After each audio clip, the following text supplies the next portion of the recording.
Sagutan natin to. Ano yung solution sa differential equation na to? So, gagamitin lang yung 4 na steps. Letter A talaga yung tamang sagot.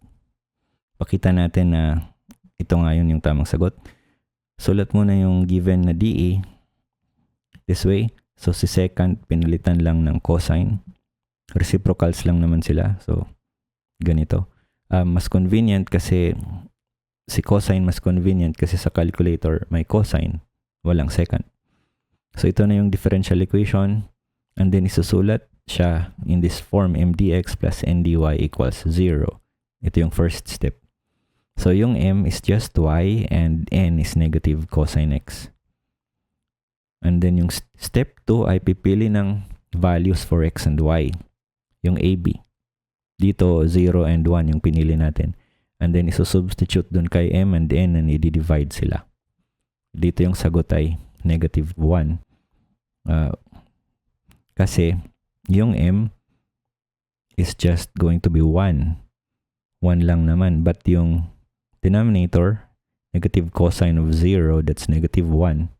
So, negative 1. Okay. Next step will involve all the choices. Pero, like before, dito lang tayo mag-work sa correct answer to save time. Ano yung gagawin dyan? Isusulat that in a way na naka-isolate yung constant sa isang side ng equation. So, ito na yun.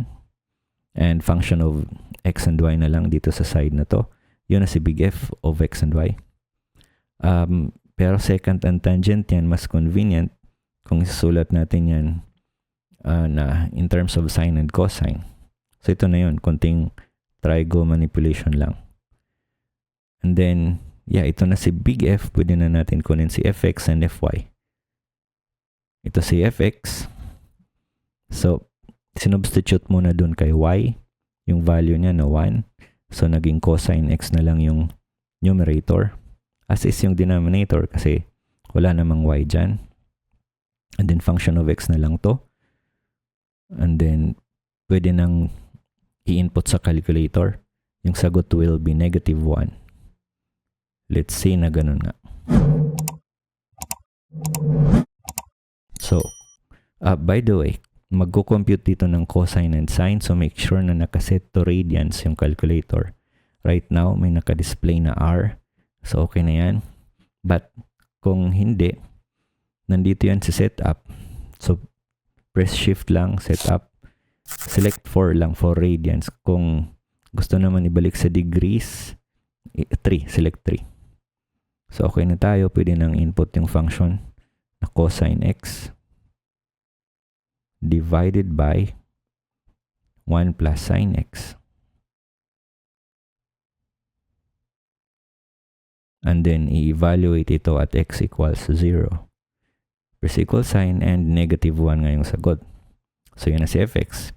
Fy naman or f sub y. So, i-substitute mo na yung 0 doon. Cosine of 0 is 1. So, y na lang yung numerator. And then, sine of 0 is 0. So, 1 na lang ang denominator. So, basically, y na lang yung matitira sa function. And then, hindi na kailangan ng calculator para i-differentiate si y kasi 1 lang yan. So, ito na si fx, ito si fy. Divide sila. Yung sagot ay negative 1. Nag-match doon sa m over n kasi nga, ito yung tamang sagot. Kung ginawa natin ito, kinompute si fx over fy for the other choices, hindi yan magmamatch dito sa m over n. Now, there's a more direct way of dealing with this particular differential equation na explicitly sinulat yung dy over dx.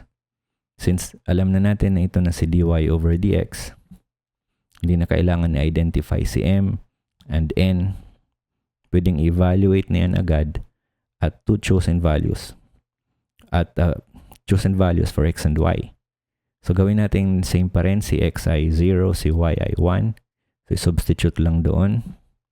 Yung derivative, dy over dx, magiging 1. And then, yung gagawin ngayon, computein din yung dy over dx ng mga choices.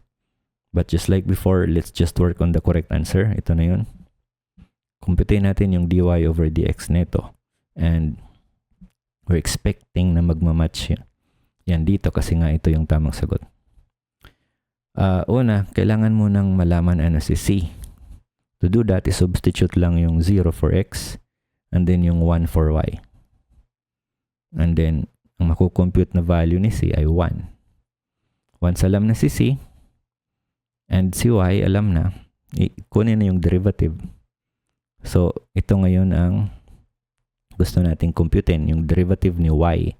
Si y is just 1 times secant x plus tangent x. And then, evaluate ito at x equals 0. And that's something na kayang gawin ng calculator. Yung secant, isulat lang yan as 1 over cosine. 1 divided by cosine. And then plus tangent. I-evaluate at x equals 0. Nagkulang lang ng parenthesis dito.